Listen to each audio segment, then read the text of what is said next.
So hi, my name is Teri Koski, and I do own my own handywoman business. Like many small business owners, I am a one-woman show. I am the CEO, the accounting staff, the advertising department, and the labor all rolled into one. So a few months ago, I was at Home Depot buying blades for my circular saw. And over the top of the aisle, I heard two guys talking. And one guy said, well, you know, if this work was easy, women and children would be doing it, right? And the other guy laughed, and they both laughed, and they kept going down the aisle. And a month or so ago, I went out to a potential customer's house, and I was talking to her about a bathroom remodel she wanted done. And she asked me if I had a crew of men that would be doing the work for me, and I said, no, I'm sorry, I'm a one-woman show. I do pretty much everything myself. And she didn't believe that I could do the work that was required, and so she didn't end up going with me. And then when I was in the process of creating my business, I was trying to decide on a logo. And so I thought, inspiration, I Google searched handyman image. And when you do that, you get images like this. Yeah. Now, and then I thought, I'm going to Google search handy woman image. And when you do that, you get images like this. Now, I don't look like this when I am working. I don't look like this when I'm not working, okay? There is glue on my fingers. There is paint in my hair. This is not a glamorous occupation, and it is not easy work. And the opinions and judgments I've shared with you are ones that I deal with constantly. So why would anyone want to go into construction? Well, I can't speak for every woman, but I can speak for myself. This is a line of work that I do because I love it.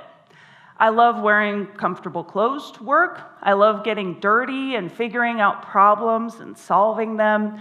I love seeing someone's face when I fix something in their house that has been broken for 30 years. I love that it is an area of work where I can be my best self every single day. And I remember when I was a kid, I used to build house after house after house. I had a desk in my room, and in the space where my legs would go, I would make it a little house for my Barbies. And I would cut out the fronts of old Christmas cards, and those became the windows for my Barbies to look out of. And I would take old Kleenex boxes, and they became houses for my strawberry shortcake dolls.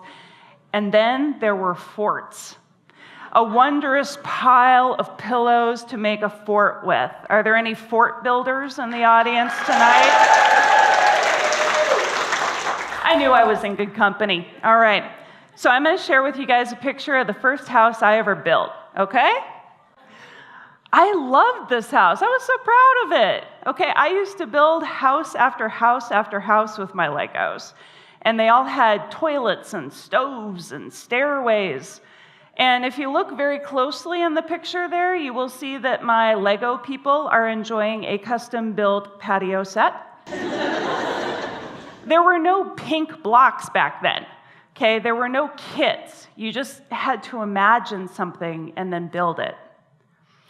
I never dreamed of being a handywoman, though, or working in construction, even though my first official job was as my dad's flashlight holder. Any other flashlight holders here tonight? Yeah. It was not the best job, right? I mean, you couldn't move, you know. And the hours were inconsistent. The pay wasn't great. It was not my favorite. When I was a kid, I dreamed of being a dancer, or I was going to be a writer.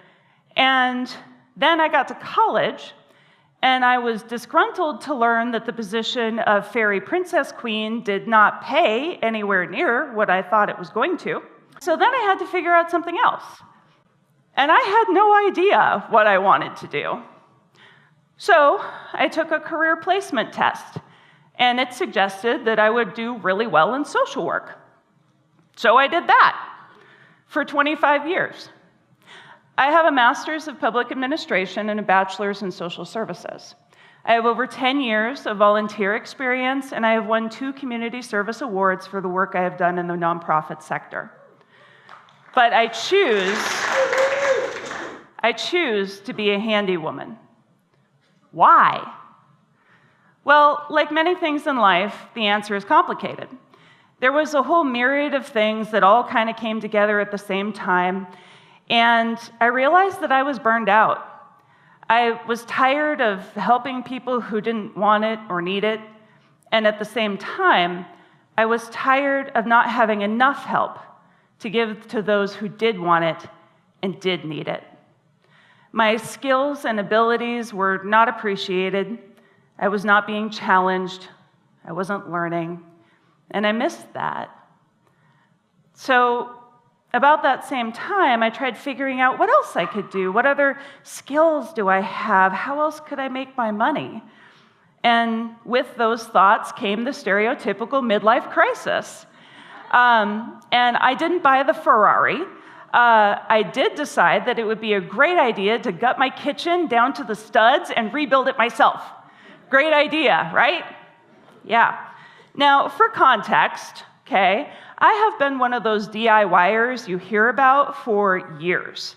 Okay, it was not unusual to find me in Home Depot at 9 o'clock at night, standing in the plumbing aisle with some random part to a 50-year-old sink in my hands and muttering some pretty choice words under my breath, okay? I had never stopped fixing or building things from all those years ago when I was a kid. I just put it on the sidelines. It was a hobby. I remember the first time I watched a YouTube video and learned how to fix my own VCR, I was like, I am woman, hear me roar, I am amazing. And as my kitchen project rolled to the end, I realized I didn't want it to stop. I loved being at the hardware store at 9 a.m. with the other contractors. I loved talking shop with my electrician. I loved learning about new tools and techniques, and I felt like I could be my best self at this kind of work. And so I decided that I would leave this white-collar world and that I would do this. And so I did. Now, being a handy woman, my skills and abilities were used to the best of my ability, finally. I'm able to challenge myself every single day. I'm able to solve problems and figure out solutions every day. I'm challenged mentally and physically every single day, and I get to be my best self every single day that I show up for work. And another thing is, I always have liked the finish on a perfectly finished wall of drywall better than I ever have any policies or procedures manual I ever wrote. I get much more excited about something like a project like that. And I've had a client or two clap their hands and jump up and down seeing my completed work, and no one ever did that when I was in social work. And my friends and I like to joke that my boss is pretty cool because she lets me go to estate sales on Friday afternoons. But it is a struggle. And I am lucky in that I own my own business. And I keep busy. In America today, we are facing a shortage of labor like never before in the trades. Over the course of the next 20 years, over half of the current construction workforce are expected to retire, myself included. By 2029, the last of the baby boomers will retire, and for every 5 that leave the trades, there is only 1 that will be taking their place. Now, if we look at the amount of women in construction, there is only 10% of the construction workforce that are made up of women. 7% of them are in administrative or office positions, and the remaining 3% work out in the field like I do. And it is a struggle. I am lucky in that I own my own company, and so I set my own rules. Women who work for large companies do not. They struggle with basic things like access to a bathroom during the day or being able to take care of their own periods. They struggle with sexual harassment, job discrimination, and childcare issues. And those issues are there because they only make up 10% of the construction workforce. I think that if they made up 50% of the workforce, we would be looking at a different situation entirely. And just like any situation where there are negatives, there are also positives. So there are plenty of reasons why women should go into construction at the same time.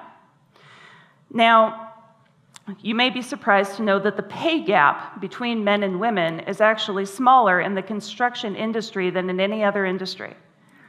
And the average starting wage for a woman who starts at a construction job is higher than if she were to start in another industry, like, say, social work. And when you do interviews with individuals and women who have worked in the construction industry, they cite a variety of reasons as to why they enjoy their work. They say that things like they don't have expensive student loan payments. They say that they are able to advance forward in their jobs and learn new skills. They say that they feel valued in their workplace. And they say that camaraderie is actually one of the top reasons they stay. That while things were kind of tough in the beginning, after their team and them got to know each other, they became like a tight-knit family. Now, I have a challenge for you today, my flashlight holders and fort builders. I want you to take a moment and think of the women that are closest to you in your lives, your sisters, your friends, your daughters. And maybe for that next little girl's birthday, you get her some blocks for her to build something with that aren't pink and aren't a kit, just a whole bunch of blocks for her to imagine with. And maybe if your sister or friend is talking about how they're thinking about leaving their career but they don't know what to do, you talk to them about a job in the trades. And maybe if your niece or granddaughter is coming to you trying to figure out what they want to do when they grow up, maybe you talk to them about being a welder or an electrician. Maybe we all take it upon ourselves to have one conversation that could mean a happier life for a woman that we love. We don't need to wait for a mister. All we need to do is call upon our sisters. Thank you.